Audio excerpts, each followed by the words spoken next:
en la diferencia que hay entre ir a un lugar, ministrar, a predicar o a simplemente a compartir, la diferencia de ir a un lugar donde uno es respetado como pastor, como predicador, y la gran diferencia que hay entre llegar a un lugar donde uno se siente querido como hermano. Yo quiero decirles que el amor que me hacen sentir cuando estoy aquí es algo que realmente me da energía y me motiva. Quiero que reciban saludos de la congregación allá en Solentuna. Hemos tenido un culto muy lindo esta mañana y la iglesia les envía saludos. Les queremos mucho, les amamos, los llevamos en nuestro corazón y queremos que Dios siga haciendo con nosotros conforme a su santa y soberana voluntad. Amén. Voy a tratar de predicar lo más breve posible. Voy a pretender predicar, no sé en qué termine. La idea mía es hablar durante 35 minutos, pero no se confíen en eso. Es probable que no sea así. Pero vamos a ver, la intención la tengo, ¿no?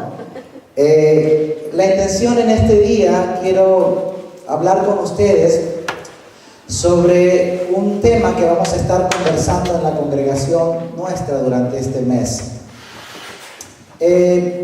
Las situaciones que estamos viendo en la sociedad, en el mundo, cómo se están dando ciertas cosas, son cosas realmente que no dejan de llegar a la vida y de la iglesia, el corazón de la iglesia. Creo, hermanos míos, que es un tiempo importante en el cual hoy nosotros vivimos como congregación, como iglesia. Hemos conversado con muchos amigos, hermanos, pastores, invitando a la edificación, no de una congregación, sino a la edificación del reino en este lugar. Yo estoy convencido, hermanos, y tal vez algunas personas harán burla de nosotros que vemos y entendemos las cosas de esta manera, pero creo que Dios va a traer un avivamiento a esta nación. Amén. Amén. Lo voy a repetir para los dos que escucharon. Creo que Dios va a traer un avivamiento a Suecia. Amén. Amén. Gloria a Dios. Estoy hablando proféticamente, porque es evidente que podemos darnos cuenta que parece ser que ese tiempo está muy lejos de nosotros, pero los tiempos los determina Dios, no los determina el hombre. Dios pone una visión y Dios determina el tiempo, y Dios ha dicho que a Suecia va a venir un avivamiento. Nosotros lo hemos entendido y estamos convencidos de eso. Y en eso estamos trabajando y en eso estamos instruyéndonos y capacitándonos para estar preparados para cuando ese día llegue y podamos cumplir eficazmente la encomienda que se nos ha entregado como iglesia. Los límites que nos separan, las diferencias que nos dividen, tienen que caer. Porque hay un solo Dios y Señor, hay un solo Hijo Jesucristo, hay un solo camino, hay una sola verdad, y es la salvación a través de Jesús. La iglesia ha recibido una encomienda y es predicar el evangelio a toda criatura. Porque Cristo, hermanos míos, Cristo vuelve pronto por su iglesia. Hemos sido llamados a predicar el mensaje de salvación. Suecia necesita a Jesús.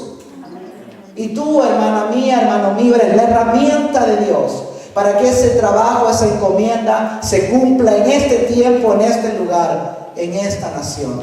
Dios bendiga a Suecia, bendiga a esta nación. Dios bendiga vuestras vidas. Tenemos una encomienda. Hemos sido llamados a predicar el evangelio.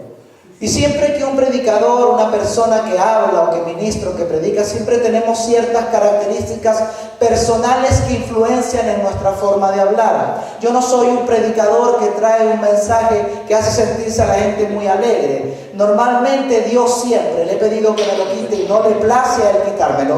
Intento traer un desafío para la iglesia. Porque la realidad es, hermanos, de acuerdo a lo que está escrito en la palabra de Dios, que ninguno de nosotros ha alcanzado aún la perfección. Dice que estamos camino a ella, pero no estamos perfectos. La perfección a nosotros llegará cuando Cristo vuelva. Y según tengo entendido, Cristo aún no ha vuelto. Estamos caminando hacia la perfección. Por eso continuamente necesitamos regresar a la Escritura, entender los textos, entender el contexto, abrir nuestro corazón, nuestra mente a lo que Dios quiere darnos y poder disponernos a que nuestra vida sea cambiada por la palabra de Dios, en la cual hay poder y autoridad para transformar. Por eso los mensajes de este tiempo, le hablaba un pastor sueco muy amigo mío. Yo he compartido con muchas iglesias suecas, con algunas, no muchas, algunas, donde veo una manera de predicar el evangelio que es agradable, es cómoda, es relajante, es interesante, es teóloga, es teológica, es profunda, enseña mucho, pero no desafía. La iglesia necesita en este tiempo ser desafiada, y por eso mi oración en este tiempo es que Dios levante hombres y mujeres que prediquen el evangelio con un mensaje actual que desafía a la iglesia a cumplir su propósito. No hemos sido llamados, hermanos, a llenar una hoja de estadísticas, a ser partes y miembros de una congregación. Hemos sido llamados para que el reino de Dios sea extendido por donde quiera nosotros caminemos. Por eso es que siempre que yo oro a Dios, pidiéndole que me entregue un mensaje, le digo: Señor, cambia mi mente, cambia mi manera de entender las cosas. Pero a Él no le ha placido. Por eso es que siempre que venga yo aquí y que el pastor me invite, traeré un mensaje que yo intente intencionalmente confrontarles para desafiarles a lo que Dios quiere hacer con nosotros. Es urgente, hermanos. Es urgente porque Cristo vuelve por su iglesia. El mensaje tiene que ser extendido. Para eso contamos con la seguridad que Jesús estará con nosotros todos los días hasta el fin del mundo. Para eso, amada hermana, amado hermano, tienes la seguridad que independientemente de cómo tú te sientas, cuál sea tu situación particular, tú solo no estás. Dios quien te escogió, Dios es quien te sostiene, Dios quien te llamó, Dios es quien te confirma, Dios quien te llamó es el quien te prepara para cumplir con tu encomienda. Y yo quiero ir al texto que quiero que conversemos, desde el cual quiero hablar la importancia de este tiempo, la importancia de la iglesia en entender que necesitamos aprender para cumplir con mi propósito. Tengo que comprender que yo necesito morir para que Cristo viva en mí. Y este es un tema que no es agradable para mucha gente, porque la temática de predicación de este tiempo moderno es una temática que nos habla de ir hacia adelante, de conquistar, de bendecir, de prosperidad. Yo vengo a hablarte de muerte, pero muerte para vida. Una muerte, hermanos, que glorifica a Cristo. Ese es el mensaje que trae arrepentimiento y trae salvación, y estoy convencido que traerá avivamiento. Si estamos predicándole a la gente para que la gente se sienta bien, eso va a traer gente a la congregación, no va a traer arrepentimiento. Y sin arrepentimiento no hay salvación. Hemos sido llamados a predicar salvación. Pero si vamos a poder cumplir con nuestra encomienda, cumplir con el propósito de Dios, tenemos que aprender a morir cada día. Por eso yo quiero centrarme en un texto que habla acerca de Jesús junto a sus discípulos. Discípulos, hermanos, que son comparables a nosotros. Discípulos que tenían muchas preguntas, como tú y yo tenemos muchas veces delante de Dios. Discípulos que habían visto y reconocido a Jesús como su Señor y Salvador. Discípulos que tenían problemas, angustias, preocupaciones. Discípulos que tenían defectos. Discípulos que no sabían todo. Discípulos que no habían entendido todo. Discípulos con temor. Discípulos con preocupación. Discípulos hambrientos de entender cuál era la encomienda y cómo cumplir con la encomienda. Discípulos que caminaron con Jesús, como tú y como yo, cueste o no, invierno, verano, tormenta, mar calmado, lluvia, tempestad, enfermedad, salud, como quiera, hemos decidido caminar con Jesús. A veces será fácil, a veces será difícil. A veces, hermano, me sentiré en la gloria y otras veces me sentiré en el mismo infierno. Pero he decidido caminar con Jesús. La gran pregunta de la iglesia, la gran pregunta de los hijos y las hijas de Dios en ese tiempo y en este tiempo es: Señor, ¿cómo lo hacemos? ¿Cómo caminamos contigo, Señor? Danos, Señor, los principios, las claves. Danos la enseñanza que nos ayude a caminar aún cuando no tengo ganas. Dame los principios que me mantengan parado aún cuando me siento que me estoy cayendo, Señor. Dame los principios que me ayuden a tener fuerza cuando no siento ganas de caminar contigo. Y Jesús, el Maestro de Maestros, nuestro Padre, nuestro Señor, nuestro Salvador, enseña a sus discípulos lo siguiente. Lucas, capítulo 9, versos 23 y 24. Hay que entender el contexto de lo que se lee, porque Jesús está rodeado de gente que tiene hambre de entender cómo yo puedo vivir para ti. ¿Cuál es la primicia para que mi vida sea agradable a ti? ¿Hay alguna de esas personas en este lugar que dice: pastor, yo quiero agradar a Dios? ¿Hay alguien aquí que pueda decirlo? Amén. Amén. Que pueda decir con honestidad: pastor, yo no soy perfecto. Yo no sé todo. Yo no he entendido todo. Yo a veces estoy muy débil en la fe. ¿Por qué nos pasa? Pero una decisión he tomado, pastor. Es seguir a mi Jesús. Y esto nos preguntamos: Señor, ¿cómo? Porque ¿quién de nosotros no ha pasado un tiempo de desierto? ¿Quién de nosotros no ha pasado un tiempo de angustia? ¿Quién de nosotros no se ha sentido enfermo y triste? ¿Quién de nosotros nos ha sentido abandonado y desamparado? Pero Dios ha sido fiel. Y el Maestro le enseña a los discípulos que estaban angustiados por saber cómo. Y Jesús no ofrece lo que el predicador del siglo XX ofrece. Jesús no ofrece una casa grande. Jesús no les dice: si tú me sigues, hijo mío, tú vas a tener todo lo que necesitas. Jesús no ofreció dinero. Jesús no coaccionó ni chantajeó a la gente para que lo siguiera. Jesús fue honesto en su mensaje. Y acá les responde. Y decía a todos: si alguno quiere venir en pos de mí, niéguese a sí mismo. Tome su cruz cada día y sígame. Y después les dice: porque todo el que quiera salvar su vida, la perderá. Y todo el que pierda su vida por causa de mí, la salvará.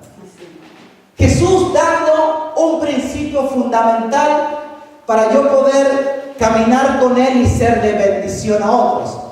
Jesús no está hablándole a la gente de acuerdo al estado de ánimo en que ellos se encuentren. Jesús no está tratando de encontrar un mensaje que satisfaga el oído de la audiencia. Jesús está tratando de ser lo más honesto que se puede ser en relación al mensaje de Dios. Si tú quieres seguir a Jesús, hermanos, y quieres ser exitoso en tu caminar con Dios, Él dice: tienes que negarte a ti mismo. Y yo quiero hablarle a una iglesia madura, porque entiendo que esta es una iglesia madura. Y tenemos un problema en la vida de la congregación. Es que hay demasiados creyentes sentados en sus bancas, donde ellos, antes de morir a sí mismos, son capaces de matar su propia fe. donde sus labios declaran el amor a Dios, pero su vida no revela que lo que están diciendo es verdaderamente cierto delante de Dios. Hay cristianos, hermanos míos, que lo único que están dispuestos a hacer es obedecer lo que ellos creen es conveniente para ellos, no lo que Dios dice. ¿Hice algo mal, hermano? ¿No? ¿Sigo? Si me lo suben mucho, lo voy a matar.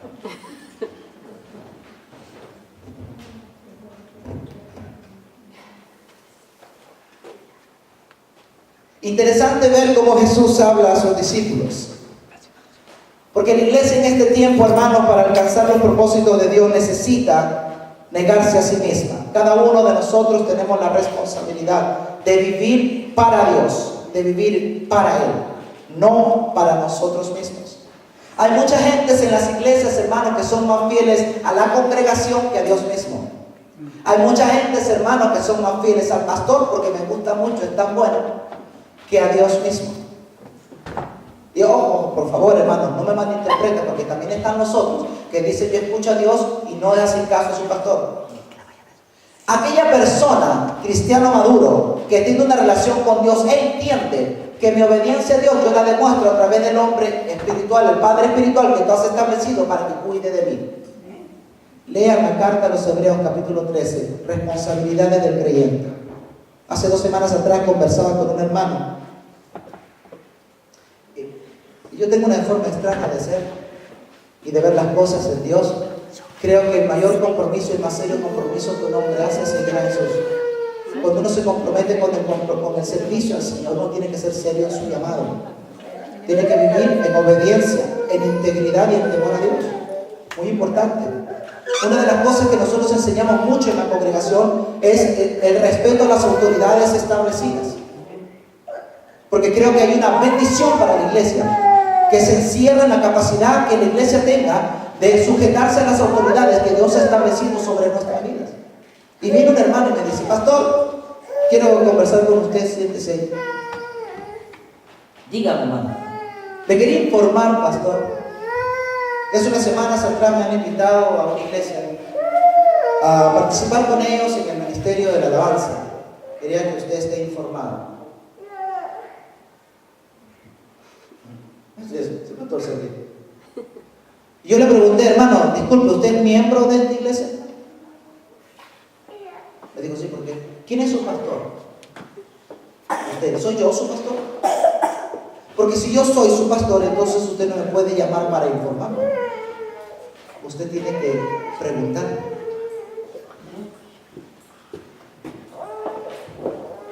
Y ese espíritu se ha metido dentro de la iglesia, donde la gente tiene muy buenas intenciones, pero se salen de la cobertura y de la autoridad que está sobre ellos por hacer las cosas que ellos creen son buenas.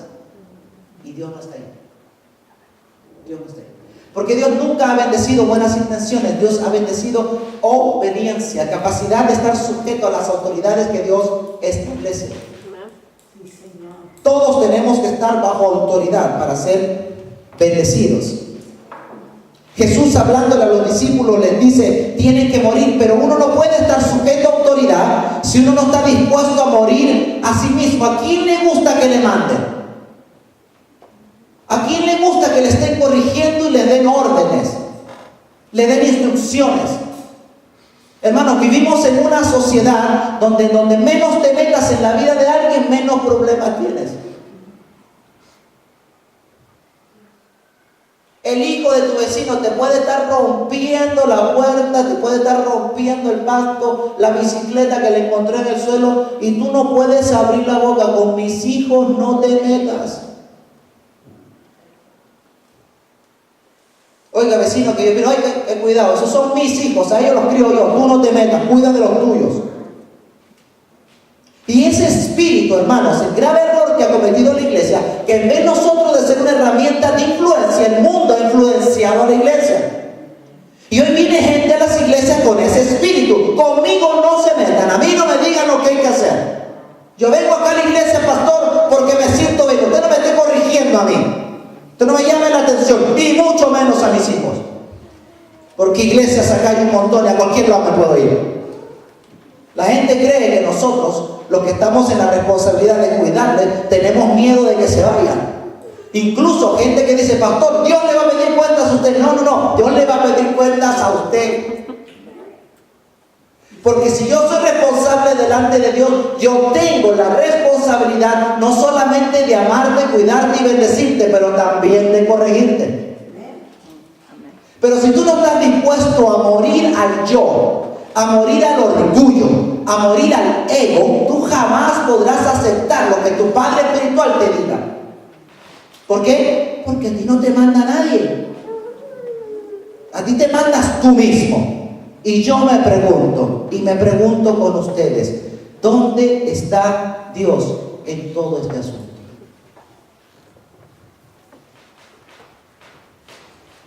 ¿Podemos decir que somos seguidores de Dios cuando hacemos lo que nos da la gana? ¿Cómo yo puedo lograr hacer lo que Dios quiere? ¿Cómo yo puedo sujetarme a la voluntad de Dios? ¿Cómo yo puedo morir para que Cristo viva en mí? Yo tengo 3 consejos, porque no les quiero traer un problema solamente, les quiero traer una solución también. Y la Escritura nos enseña muchas cosas, muchos principios, pero he rescatado 3. El pastor, ¿cómo podemos nosotros lograr morir cada día para que la persona de Jesús viva en mí aún más y yo pueda hacer su voluntad? Número 1, hermanos, y uno de los grandes problemas que hay en la iglesia, es que nosotros necesitamos aprender o reaprender a obedecer a Dios. Obedecer a Dios. Porque en el único lugar donde obra la bendición de Dios es en la obediencia y la capacidad que tengamos de obedecer lo que Él dice. Y hoy día, hermanos míos, con tristeza en el corazón, nos damos cuenta que hay mucha gente en las iglesias con mucho conocimiento teológico, bíblico e intelectual, con una larga y extensa trayectoria evangélica en vida de iglesia y congregación. Saben los valores, saben los principios, saben los contextos, saben lo que hay que decir, tienen el vocabulario correcto, se visten conforme a un creyente, un cristiano, son dignos de salir en la foto principal de la iglesia presentándola, porque tienen una pinta y tienen una forma de hablar que donde tú los veas te vas a dar cuenta que son cristianos. Y con todo el entendimiento y con toda la apariencia que tienen, sin embargo, no son capaces de obedecer a Dios.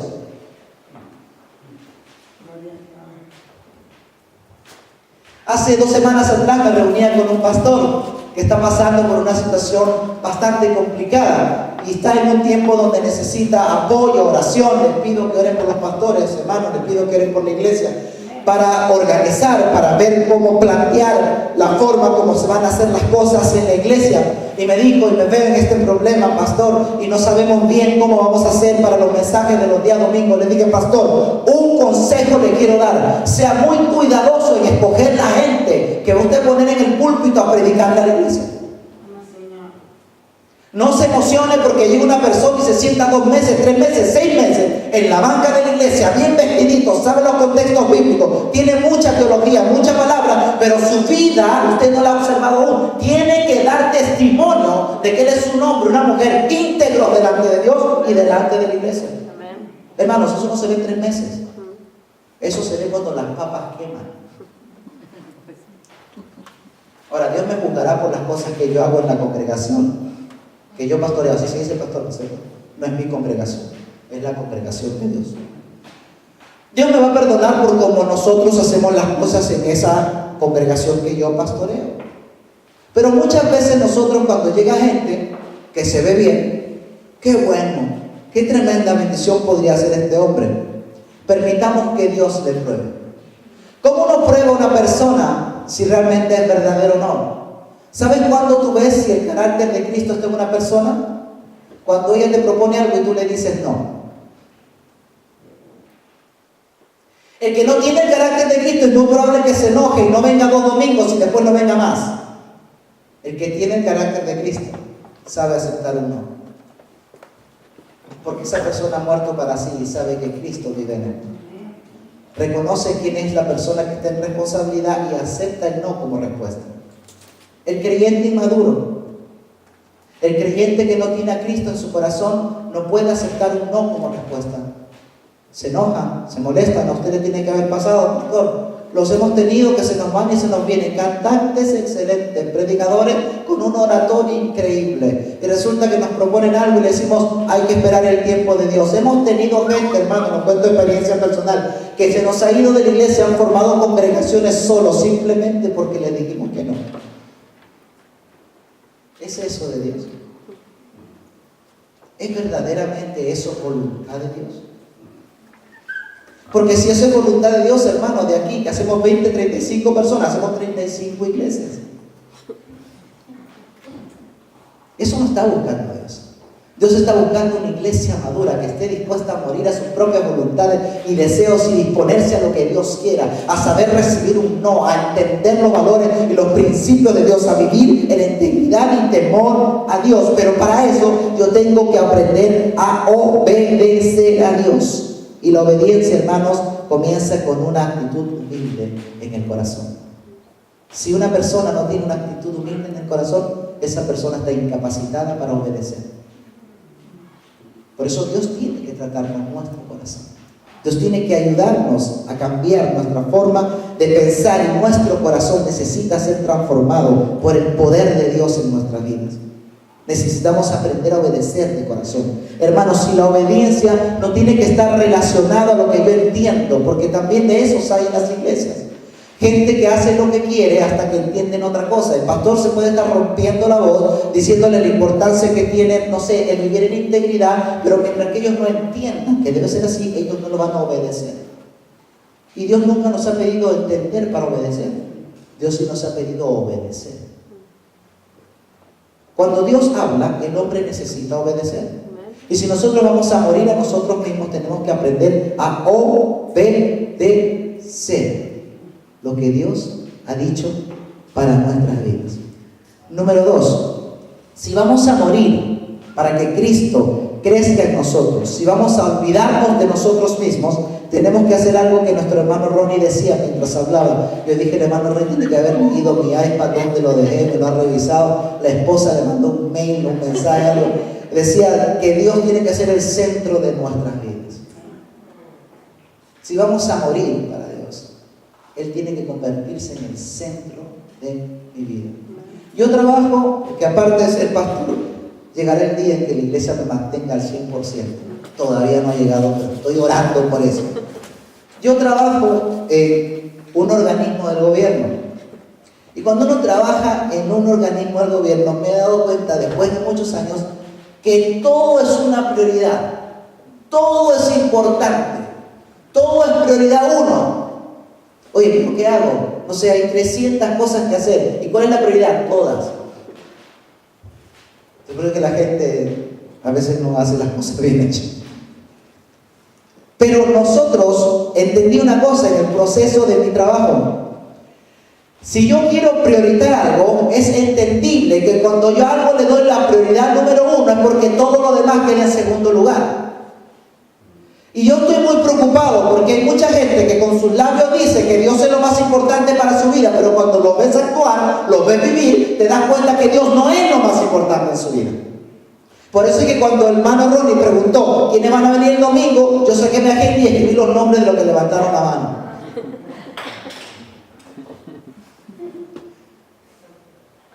Y el próximo domingo no voy a venir yo, pero va a venir el pastor Bruno a predicar y él me va a llevar la lista de los que realmente vinieron.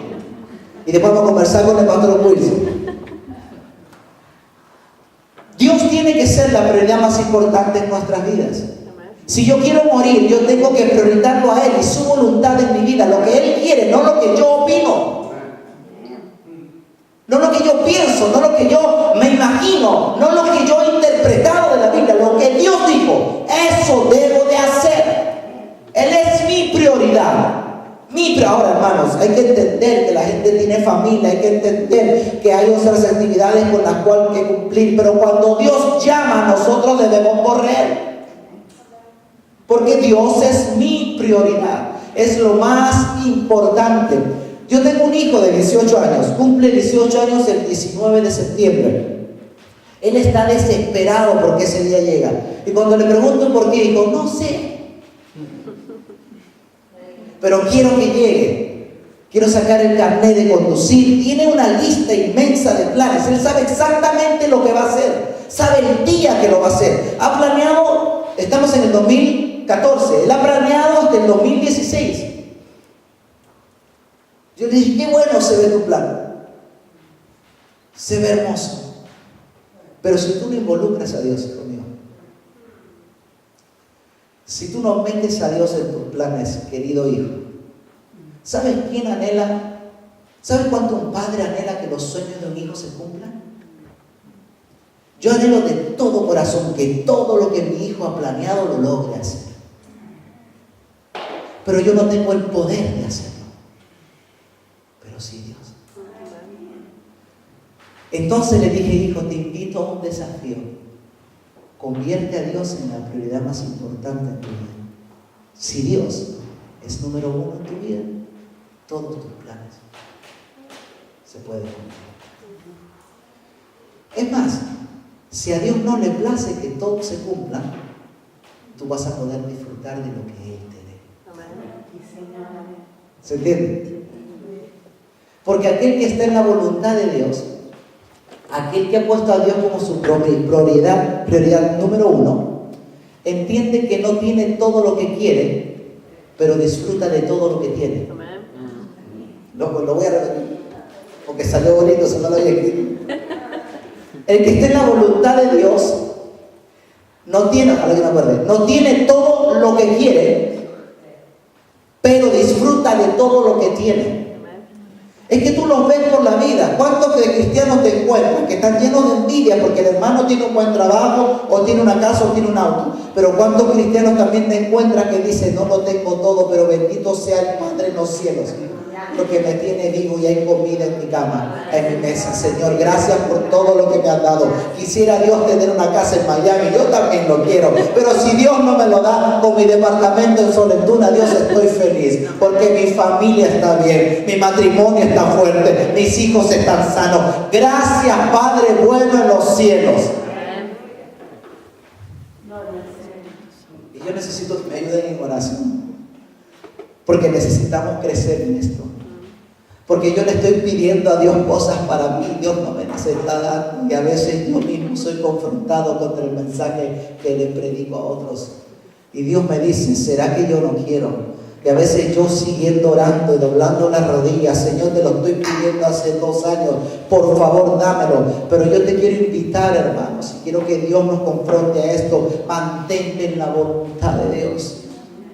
Que Dios sea la prioridad en tu vida, que Dios sea el centro de tu vida, que lo que Dios te da, eso lo recibas con alegría en el corazón y vivas en integridad para Él. Tu vida es un ejemplo para el mundo. Dios quiere utilizarte para que tú seas de bendición a otras personas, y bendecir a alguien, hermanos, no está relacionado a dar dinero o tener muchas cosas materiales. Está en la forma de vida que tú tengas y la calidad de vida que tú tengas. Pastor, pero si usted supiera lo enfermo que yo estoy, las pocas fuerzas que yo tengo, amada hermana, amado hermano, aunque tengas 90 años, 95 años y estés enfermo, tus labios se pueden abrir para dar un consejo que bendiga la vida de otra persona. Dios tiene que ser el centro de nuestras vidas. Mateo 22, 35, 37 dice así: y uno de ellos, intérprete de la ley, preguntó por tentarle a Jesús, diciendo: Maestro, ¿cuál es el gran mandamiento en la ley? Y acá estoy hablando con gente, voy a dar para que entiendan el contexto. Cuando esta gente se le acerca a Jesús, la intención de ellos es tentarle. Cuando esta gente se acerca a Jesús, ellos lo que saben, porque los judíos entendían, que Dios había entregado 10 mandamientos a través de Moisés muchos años atrás. Ellos no están hablando acerca de 10 mandamientos, porque los 10 mandamientos de Moisés se convirtieron en 600, aquí también el teólogo, 633 leyes. Los 10 mandamientos de Moisés se convirtieron en 633 leyes. Cuando estos hombres le están preguntando a Jesús cuál es el más grande de los mandamientos, no están hablando de los 10, están hablando de los 600. Y mira la respuesta de Jesús. Mira la respuesta de Jesús. Jesús le dice: amarás al Señor tu Dios con todo tu corazón y con toda tu alma y con toda tu mente. ¿Qué es lo que Jesús está diciendo? ¿Quieres verdaderamente cumplir con todos los mandamientos? Encárgate de que yo sea el centro de tu vida. Cuando tu vida, tus acciones, tus palabras estén centralizadas en agradarme a mí, tú vas a estar siempre cumpliendo con los 630. Porque jamás te atreverás a faltar lo que yo he dicho. Jamás te atreverás a hacer el daño a un hermano. Jamás te atreverás ni siquiera a odiar a tus enemigos. Porque si tu vida está centrada en mí, tú sabes que a tus enemigos los amo tanto como a ti. Dios tiene que ser el centro de nuestras vidas.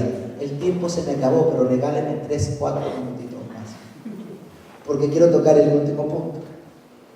Porque si nosotros vamos a poder olvidarnos de nosotros mismos, tenemos necesariamente que aprender a confiar en la voluntad de Dios para nuestras vidas.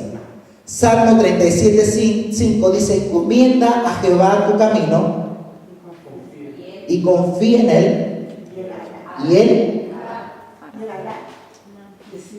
¿quién hará? ¿En quién hay que confiar?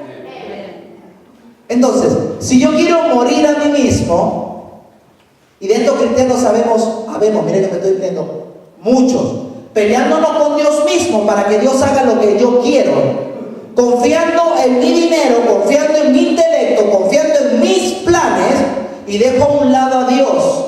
Pero Dios nos está invitando, hermanos míos, a confiar en Él. Y yo estoy convencido que muchos de nosotros aún no hemos visto todo lo que Dios nos ha prometido. Pero si